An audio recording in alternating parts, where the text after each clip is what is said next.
Hi, I'm Roseanne. I'm one of the Master Gardener volunteers who's involved with our Kids in the Garden program. I am here at the Spooner Agricultural Research Station's Teaching and Display Gardens in our children's garden area, which is all raised beds. And we started Kids in the Garden program back in 2018. We started following a template that other Master Gardeners had shared with us on their kids program.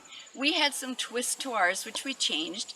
We have a story walk in ours, which is really taking a book regarded to the subject matter.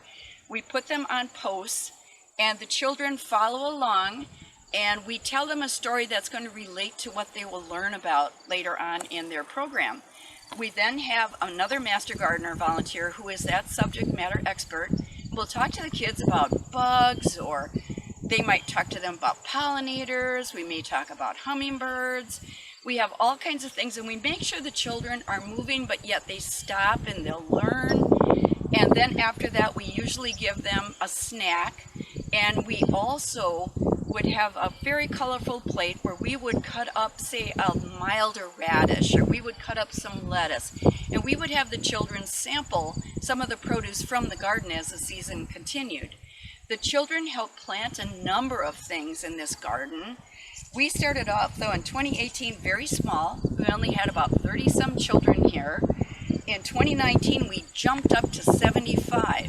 We also opened it up to area schools, to the homeschooling group, which really liked it too, and which we found to be excellent sources. The children were very engaged, very interested at all levels.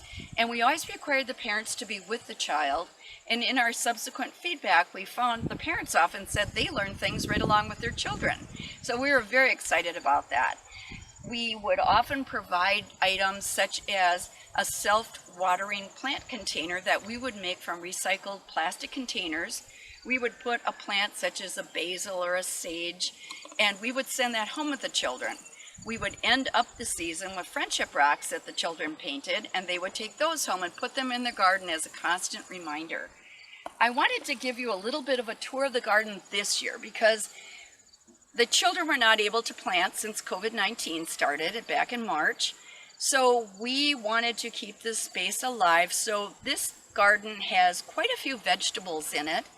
Some of them from the Tomato Sphere project, which is talked about in our Mini Master Gardener film series, where we don't know if the the seeds came from the space station, or if they came from some earth-based field, from Heinz. I wanted to show you this. This is a square-foot garden that in 2019 the Spooner elementary students planted.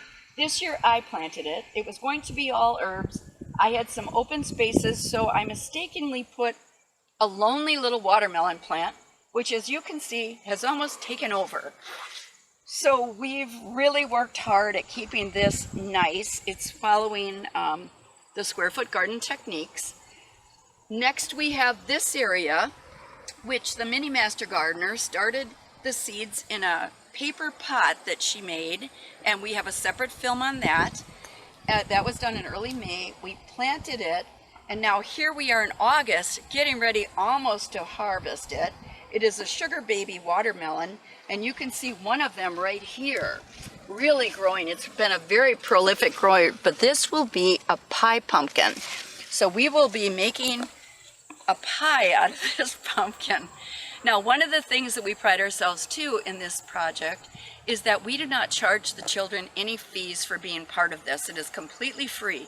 And part of the way that we do that is we received a couple of grants from our state organization, the Wisconsin Master Gardeners, so that we were able to continue offering this program for free. We have just gone ahead and put up a bean tower here.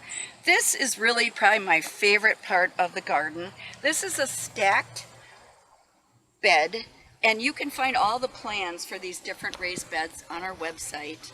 But I keep this hummingbird feeder in memory for the children so that they know it's here. But our hummingbirds really depend on this. And about every 2 or 3 days, I do change the nectar that I make at home. I bring it in and freshen this up, clean it up, put it on here. But as you can see, things are just abundant in here.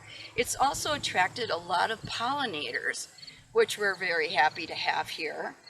And some of the produce from this garden will be going to our local food shelves and our senior centers. Over here, we have some huge marigolds that are the AAS variety, All America Selection varieties. There had been kohlrabi in there, but I've harvested that, and we've already donated that to the food shelves. Over here, we're growing kale. We have some Chef's Choice tomatoes, which are all America Selection plants. We have some basil growing there, because basil is a good tomato companion. And I put in some marigolds for more bug reduction, and just because they're bright and colorful and pretty.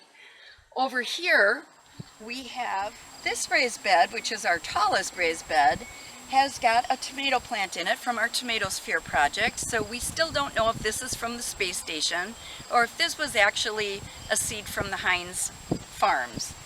We put some colorful marigolds in here to, again, just bring some spark of color.